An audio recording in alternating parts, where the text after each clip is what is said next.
Israel जो अपनी सुरक्षा व्यवस्था को लेकर तमाम दावे करता है, वो इजराइल जिसके खुफिया एजेंसी मोसाद को लेकर मिसालें दी जाती हैं, वो इजराइल जिसके अटैक सिस्टम पर दुनिया भर के डिफेंस एक्सपर्ट्स रिसर्च करते हैं, वही इजराइल जिसका एयर डिफेंस सिस्टम आयरन डोम इतना मजबूत कहा जाता है कि अमेरिका और रूस जैसे देश भी उसके आगे पानी भरते हैं।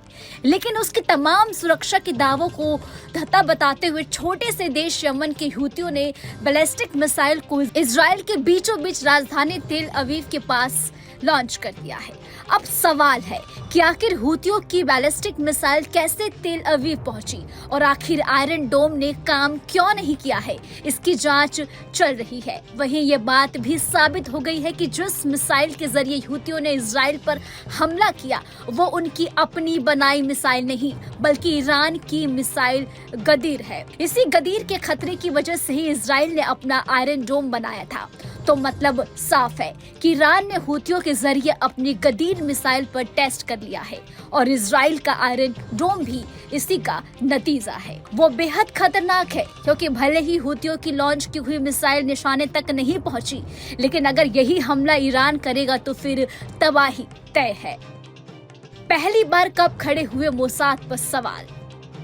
7 अक्टूबर 2023 को वो तारीख थी जब फिलिस्तीन के आतंकी संगठन हमास ने इजराइल पर एक साथ करीब 8000 रॉकेट दागे थे। तब पहली बार न सिर्फ इजराइल खुफिया एजेंसी मोसाद की आलोचना हुई बल्कि इजराइल के रक्षा कवच के तौर पर हयात आयरन डोम पर भी सवाल उठे। प्रधानमंत्री बेंजामिन नेतन्याहू ने काउंटर अटैक लॉन्च करके इन सवालों को खामोश कर दिया है। तब से अब तक के बीच करीब 1 साल तक का वक्त बीतने वाला है। नेतन्याहू ने कहा कि जंग तब खत्म होगी जब हमास खत्म होगा। ना तो नेतन्याहू हमास को खत्म कर पाए और ना ही जंग खत्म हो पाई। इस बीच ईरान ने भी हमास का परोक्ष तौर पर समर्थन कर दिया है। हमास के साथ और भी आतंकी संगठन जुड़ते गए। लेबनान का हिजबुल्लाह हमास के साथ आया, यमन के हूती हमास के साथ आए और सब मिलकर इजराइल के खिलाफ लड़ने लगे। इजराइल ने अपने तय इसका जवाब भी दिया। लेबनान के हिजबुल्लाह के सैकड़ों लड़ाके मारे, सैकड़ों हूती विद्रोही मारे, हमास के हजारों लड़ाके मार दिए।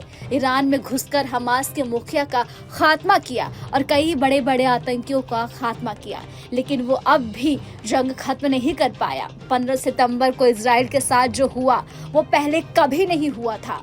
बता दें कि 15 सितंबर को यमन के हूती विद्रोहियों ने करीब 2600 किलोमीटर की दूरी से एक बैलिस्टिक मिसाइल लॉन्च की, जो इजराइल के रक्षा कवच आयरन डोम को भेदते हुए राजधानी तेल अवीव के इलाके में गिरी।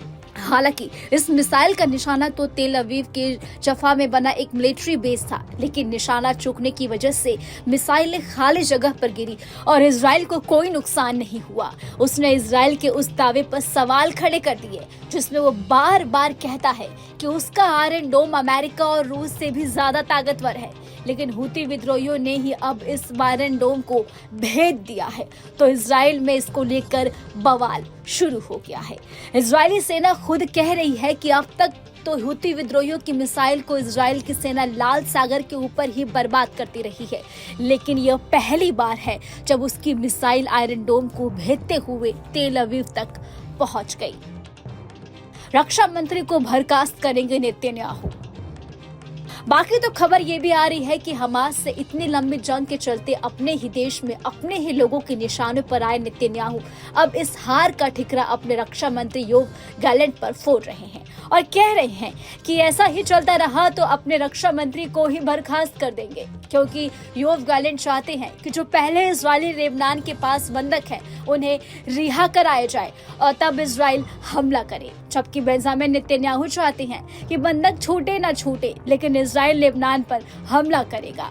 ऐसे में शीर्ष नेतृत्व के इतने अंतर्विरोधों के बीच नेतन्याहू पहले हमास, फिर हिजबुल्लाह और फिर हूती और फिर सीरिया और फिर ईरान के साथ कितनी और कब तक जंग लड़ेंगे, ये अपने आप में ऐसा सवाल है जिसका जवाब बेहद ही मुश्किल है। फिलहाल के लिए इस खबर में अभी के लिए इतना ही। आपको हमारा वीडियो कैसा लगा हमें कमेंट करके आप जरूर बताएं और हमारे चैनल को सब्सक्राइब करना आप बिल्कुल भी ना भूलें। न्यूज नेशन अब व्हाट्सएप पर खबरों के ताजा अपडेट के लिए न्यूज नेशन के इस QR कोड को स्कैन करें।